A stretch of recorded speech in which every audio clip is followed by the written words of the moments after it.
Welcome to Moonlight Madness, and today we're doing the sign of water. I think it's raining. We've got lots of water happening the last 3 days. We're coming out of a waning moon because we've got a lot of cups in this spread. So the 8 of cups is water. So rain and the lessening of the moon's effect. So if you had an upheaval recently, car accident is because we've just come out of a full moon, and that was a pretty powerful full moon. I became very unwell, I became very sick, and yeah, the daytime hallucinations got a lot worse. I have them because I had a needle for a vaccination, and I had a really bad reaction. I was hallucinating all the time, through the day. It was visual, it was auditory, it was awful. It's slowly going away. My first day was yesterday, where I had no visual hallucinations and no auditory hallucinations. Up until around 12 o'clock, I had one visual hallucination, but no auditory at all, because I was hearing bells before that, and there's no bells that I know of. There's no church that rings bells in this area. So, anywho, this is my abilities, and they got really bad with the needle, with the COVID vaccination, the new one. It affected me awful. It was like I was having a heart attack. Very sick. Heart palpitations, hallucinations. Yeah. So the deck is my old one, my favourite, Fairy Tarot cards by Doreen Virtue and Radley Valentine. Now these decks I've had since 2015. I refer to them because they're my favourite. I bought them from Rainbow Runner, who unfortunately is going to close their doors very soon, and I always use my crystals. I buy all my crystals from there, all my decks from there. But they're closing their doors, they're going online. I can still promote them, just I can't go into the shop anymore and touch, feel and taste and sense, right? Because for me, being a psychic medium, I need to touch the crystal and see what I'm drawn to. I can no longer do that. I'm going to have to buy it online just by visually looking at it. So I've pulled the cards. The first card I pulled is the Ten of Swords. So this is an ending of an addiction or a codependency. You may have ended things with a friend, a family member, a girlfriend, a boyfriend, whoever this applies to, but it's like being stabbed in the back 10 times by 10 different people, 10 different individuals who you thought were really close friends, but they're actually not close friends to you, like they're made out to be. Then we've got the, there's no life left in this situation is what it's saying. If you were in a relationship that was long term, it's dead in the water at the moment. You can't fix it, you can't turn back time, and you're just going to have to go with that. The 8 of Cups you've got is to do with what's crossing your path, and it's to do with 8 cups. You've still got 3 that are turned up and 5 have been turned down. This to me talks about walking away and realizing it's time to move on. Maybe moving out of, you're wanting to move from where you currently live, and you think that your work is done there, and that it's time to try a different chapter with your life, with a new set of people, a new set of circumstances, whether it be where you live, your living arrangements, or the people that you hang around. You may have cut off a lot of people. Now in the past it says there was some money that was given to you. The Ten of Pentacles, it could have been in the form of inheritance of money, or you may have inherited special psychic gifts that you have that's been passed down. Usually it goes through families, through generational families. It might be saying that you've inherited these gifts as well. And it's also talking about maybe buying something, or you were thinking about purchasing a home in the future, that you're wanting to invest time and energy into even some sort of study where you can then afford to buy a house, is what you were looking at. The one in the recent past is you've got the 5 of Swords. Now the 5 of Swords relates to 5 people stabbing you in the back, or a set of group of people that you thought were friends, again, that stabbed you in the back. The 5 of Swords is arguments, and it can also relate to 5 people competing with each other. You may compete with someone online. Maybe you've got your own online website, or you've got 5 people that follow you, 5 interested parties. They may follow your Facebook profile, they may follow your Chrome, or they may be very jealous of that you have these natural abilities that they don't have, or they've got to some degree but not what you can do. So you may be the leader in this sort of situation. What you've got crowning you is the Emperor. Now the Emperor talks about the 4 major arcanas. You've got the earth energy, you've got the compassion of the King of Cups, the World Wide Web, what we're talking about. You may have this online business. You've got the practicalities of the King of Pentacles. You've got the discernment and the laying the law down with the King of Swords, who cuts through the truth of the matter. And then you have water, King of Cups is the water sign, which is all compassionate. And the Wands, of course, the King of Wands, which is all about creativity and the fire, the spark. The people that get out there and be creative online, you may be doing that as well as your creative pursuit. So it says you've got all these logic and structures to increase your success. You need to get organised, a firm but compassionate leader. You may be trying to put all your affairs in order so that you have everything set for this new cycle that you're going through, that you've just left this Ten of Swords, which was very brutal, where you may have nearly died. Like Ten of Swords is like being stabbed by 10 swords. So this needle that penetrated your skin, if you had a booster shot recently, may have really upset your equilibrium. But you're back on the healing path. You've got the Aquarian card, which is talking about the star. You made the star of the show, like online, but the star always relates to healing from a heartache. And 8, 7 and 1 is an 8, so it's karmic. So this, you had to go through this death of an old life, an old way of living your life, and maybe you're trying a new diet. Maybe you're on a special diet where you fast intermittently, and then you eat, like, say, 1 to 2 meals a day, but healthy meals, and they're balanced. And you're not eating any junk, and you're drinking lots of water, and getting yourself healthy. Get your health back, because the health's the main thing you have to work on right now if you've been ill. And you've got here the 9 of Swords, which is to do with nightmares and anguish and fever. And you know, when you've got COVID, you tend to sweat a lot, and it's all the toxins that come out. It's like you've been given the really worst cold you could possibly have. So that's what my whole family have had this as well recently. So it's nightmares and panic attacks. And you could have peace, because there's the doves, there's the peace there, but you choose to focus on the negatives because the night sweats are causing you to have hallucinations, astral travel, very vivid dreams. Right near a full moon, it's usually very vivid dreams as well. And it's a spiritual card because we've got the indigo blue. Now, green is being the Ace of Autumn. This could be that your money's coming in. There's some sort of lump sum of money being given to you, a windfall, a very successful project, a happy change in your career. You may have been gifted with some money from a family member, so you've got a backup plan if you need it. It could also represent a new job or a new home, because autumn is the beginning of a new venture, a new change in your finances and your circumstances. You've got the 2 of Winter, which is to do with making a choice between following your heart, which is the music, he wants to go play that mandolin, or following what everybody else is telling him to do. He's trapped between the logic of the mind and what the heart wants. You're trying to please everybody else. Maybe you feel like you should do a course of study that you're currently still doing, but you want to be successful. And it's saying you will get a document, like a document where you may have to sign a new lease on your place that you currently live, and you're debating whether to stay there or not.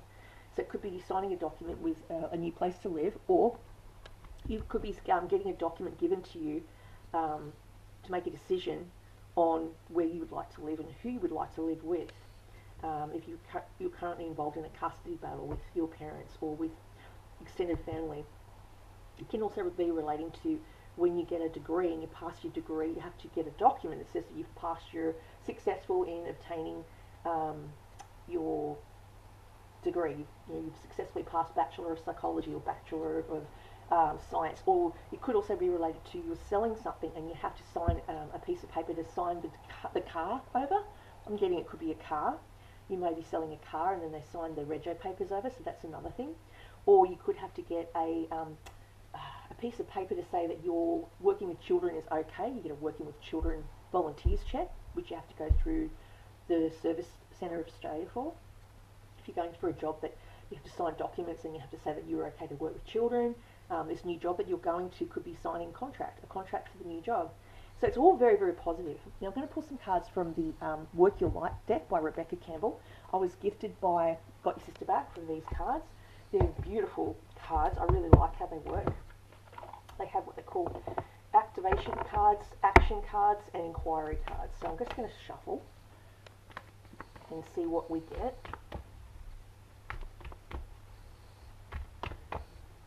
Yeah, it's not fun being sick and you can't leave the house and you're cabin like you're stir crazy, but you can't go anywhere because if you're hallucinating and you're not safe to be outside. So I've not gone very far at all. Just to the shops, like walking to the shops and back, or catching a bus to see my mum and her puppy Lily yesterday, just because I was lonely, and unsure about how to proceed with these hallucinations because they've been so often. Okay, so I'm going to split it in two and see what we get. So we have leap. Ooh, you go first. The universe will catch you. This is the new job you're going for. Maybe it's a new field of work that you've not done before, but you're going to be really good at it. Where are you being called to journey to? There could be a talk of a trip somewhere. You might want to go on a trip, long term, overseas. It's saying that you're planning on going, and if you get this job, you can then have the funds to go there. So a leap. I'm just going to look it up. Wow, so leap is, it just says leap, doesn't it? Sorry, I'm not used to these decks. Oh, there is. It's in the action card. So your action card is to leap into the unknown. 72, and it's scary when you don't know what you're doing. It's a brand new thing, but with practice makes perfect. So you go first. The universe will catch you. Take a good run up and leap. The universe wants to support you, but first you need to leap. To throw your life up in the air. Perhaps you know what you are being called to. Leap forward or away from, but are scared to make the move. Or maybe you're waiting for a big fat sign or instruction manual or permission to do so first. If this is you, then this card is your sign and permission slip to take a deep breath and, again, signing a permission slip, which is a legal document to say you can leave the building, the school or the university to go outside to get whatever it is. It's scary to let go of all that we know in hope for something new, and it's normal to feel anxious at the thought of letting go of what we know for sure, but this is the unavoidable process of rising, and right now it is your time to live. Nature is constantly showing us how to live with courage. Fall comes every year and encourages the trees to loosen their grip, to allow what once was so full of life to fall away leaf by leaf. For a moment it feels like nothing will grow again. The branches are left bare without the comfort of what once was. But in the morn of new spring, new shoots begin to appear and something new is born that is even more glorious than before. So changing. And then is it Imrama? Imrama is, I think it's an action card, maybe? Imrama. It's not a common, here we go. Transmission cards, but it's not in the transmission cards. Imrama, it's in the activation card. So the activation and then the action. The activation is what I should have read first, but I didn't realise it was in that activation. 98. Alright. Where are you being called to journey to? The Celtic word Imrama means a journey of the soul, a voyage. Again, it's talking about travel, on which we don't know where we are going, but our soul knows the way. If you pull this card, you are either being called on a soul journey or are already on one. It could be a physical, ancient place or metaphoric. So ancient ruins, like that could be somewhere in, like, I don't know, what was it called? With Raiders of the Lost Ark, and he went over to, is it Alexandria? I'm wanting to say Alexandria, where they found the cup of the Holy Grail that was buried with a Knight of the Templar that was actually defending, honouring and protecting it. And they had to go through this maze of tunnels into this place that was called, I think it was Alexandria. And we don't know where we're going, but there it is. It could be a physical, ancient place where we journey to places that our soul remembers. A shift takes place both within us and to the planet as well. You're being called to journey to a place that is sacred to your soul. Perhaps it is a journey to the world's sacred sites, or called to cross the country, climb a mountain, lie in the desert, explore, or drink from an ancient well. There are places to see and old friends to meet. I see spontaneous pilgrimages in your future. If a physical voyage isn't possible, journey through the portal of your heart. Follow the invisible soul trail and be willing to explore. Maybe read a book or watch a movie about a sacred time or place. Or perhaps you're being called to study an ancient lineage or body of work. The Knights of the Templar are very interesting. Whatever your circumstances, your soul is ready to journey deep. Yeah, the Knights of the Templar were put in place all through the 14 and 1500s, the Dark Ages, and they were sent to protect those who could not protect themselves, and they were under the guardianship of the Queen, of all the queens. Queen Elizabeth I, Queen Elizabeth II, had her courtiers, the Knights of the Templar. They were sworn to a secret oath, like a secret society, and they were there to protect those who were innocent and could not protect themselves. And it was passed down generational, so that would be like you take an oath of silence, an oath of devotion, an oath to protect those people that were under the Queen's protection, and you might be in some sort of safe house right now. You may be under the protection of the state or under the protection of the Queen because of your lineage to the Knights of the Templar. I know my father's heritage dates back to the Queen Elizabeth, who ordained his great-great-great-grandfather. That would be my great-great-great-grandfather Henry Hardyman, who was the Dean of the Tabernacle Church, and it was ordained by the Queen. I've even got the letter. I've looked it up. I've gone to the archives in town in the library and got the letter saying that he was ordained and the Dean of the Tabernacle, and he's on the main entrance to the Tabernacle in Newcastle, and on the corner of Dawson Street at the top of the hill near the library. Sarah Hardyman was his wife, and they had 4 children, and one of those children was my grandfather, Tobias, or Toby as people like to call him. But yeah, those people were ordained by the kings and the queens of the past, and they came out on boats from, I think it was England. Some of them came from England, some of them came from America, and some came from Ireland. They were scattered because we've got a very huge, big military presence in the history of the Hardymans. So they came out on boats when we had the first COVID back in the 16th century, when there was an outbreak of like a flu-type symptom, like COVID, but everyone died. They used to call it like a smallpox. It was like the plague, and everyone was shut away, and then a lot of people died, and then when they finally could leave the country, they fled and scattered themselves to different parts of the world. And one of the books that they had to look after was buried in Illinois. Oh, I'm going to say Illinois. Correct me if I'm wrong. Illinois. I think it's Illinois. Or except Iona. Yes. Illinois in America was they hid the book there, and then they transferred it to Iona, to a tower called the Tower of Kell. And the tower consisted of 5 roads that went into the tower, and there was a bell tower, and that was called the Tower of Kell. And that's where they buried the book, because the Vikings were raging and burning things down, and they didn't know where to hide the book, so they hid it in a church.